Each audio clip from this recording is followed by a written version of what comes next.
who lives in Berkshire, is also very proud to be for me to be here for the following reason. When I grew up, in fact, when I joined the Conservative Party, there was not one Conservative MP who was not white, not one. And I was then 19 years old or something like that. I'm only 33 now, it was not a long time ago.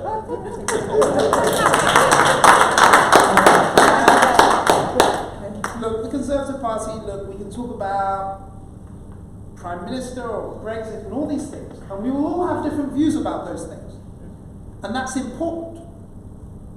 And there'll be some people who are of African origin living in Britain, who regard themselves as British, who support Labour Party or Liberal Democrats. And that's good. Because what I grew up seeing was that everybody who was non-white supported Labour.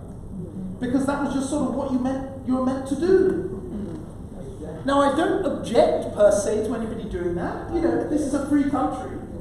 You support who you want to support. But I thought it was very important the Conservative Party had good representation for people from our community. I think it's very important. And I am very proud to be here as a Member of Parliament, as a Conservative Member of Parliament. And I just want to say to everyone, you know, some of you will be Conservatives, others you won't. That's okay. If you live in Hitchin and Harpenden, please be a Conservative. But I just want to say that the difficulty, as I see it now, one of the difficulties, I'll make a serious point before I sit down.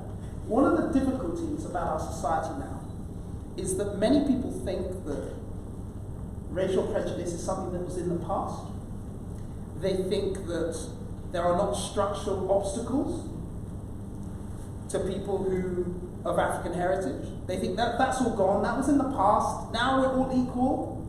Now let's think about getting more women on boards or whatever. And there's, again, nothing wrong with women on boards. I see women in the audience, I want you to be on board, it's great. But I think it's very important, and I've always made this argument within the Conservative Party, people like Helen Grant, people like James Cleverly, who's party chairman, people who would never have been, James Cleverly would never have been party chairman when I joined the Conservative Party. And I make this argument, we talk about this a lot, which is to make sure, not that we are given any special status, but just a fair status. It's very important, because this country needs to be a place where everybody can realize their dreams and talents. And growing up in a Nigerian house, you know, those of you here who are Nigerian background, you will recognize this very well. Education is very important to us. And the reason why education is very important to us is we know that this is the one thing nobody can take away from you. It's the only thing nobody can take away from you. So I just want to say to you, thank you so much for coming. It's an honor and pleasure to be here. There's a lot going on today. But I just want to say, I am in politics. Yes, to work on our infrastructure. Yes, to improve our education system. Yes, to help Britain's place in the world. But I'm also here to make sure that people like me, when I was a boy, and people who were less fortunate than me, because I had parents who had good jobs, who were able to save money to send us to good schools and the like. People who are less fortunate than me, they have a chance to do whatever they want. And I think it's so important, and that's why I'm in politics. So I just want to say thank you.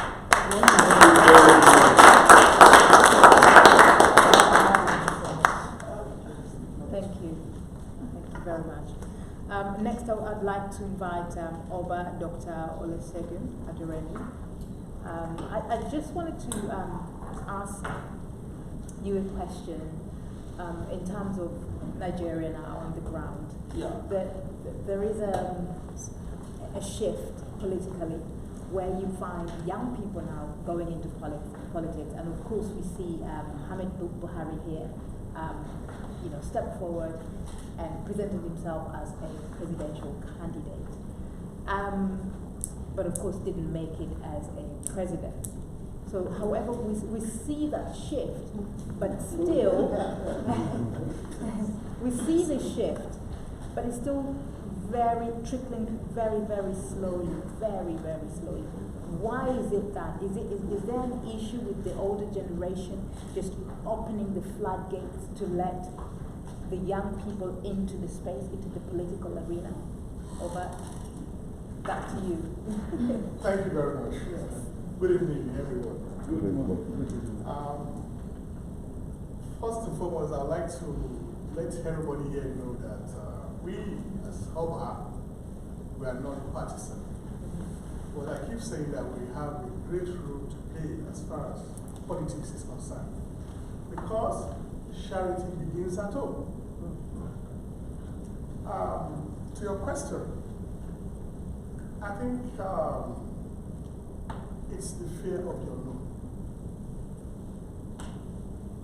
The older generations knows very well that by the time the younger generations come in, the door is locked. And there won't be any way for them anymore. The door is locked. Yes. The younger generations are so dynamic now, and they are technology savvy, and they do a lot of innovative strategy. You know, the older generations, they played the way the time was there, what was involved. Now we're talking about technology. Technology is everywhere, and the younger generations knows about this technology. As a matter of fact, it's a blessing for Africa that the younger generations have accepted to do politics. I say it's a blessing because the younger generations are going to bring a lot of innovations into politics. The older generations are dragging foot, but I know very well that at the right time, the good will be coming. Now, one of the biggest problems that I see that the older generations are having as far as politics is concerned is that they keep doing the same thing from the beginning. For instance, a politician campaigning with all his teams, doing what they call playing politics before getting to office. They do that before they get to the office. At the end of the day, when they get to the office, they still continue to do politics. In between the time that you are elected to serve the people, you play politics. What time do you have to face the economy of either the local government, the state, or the nation? You play this politics all around the clock. So I think it is important for those that are into politics to do what is right at the right time. Like in business, we say the separation of power, or what's it called? When you have the process of operation, you do input, you process, you do output, and you do throughput. But by the time you model the process, the output, and the throughput together, it becomes nonsense. So I encourage very, very, very well the younger generations coming into politics and playing the game the right way it's supposed to be played. Thank you.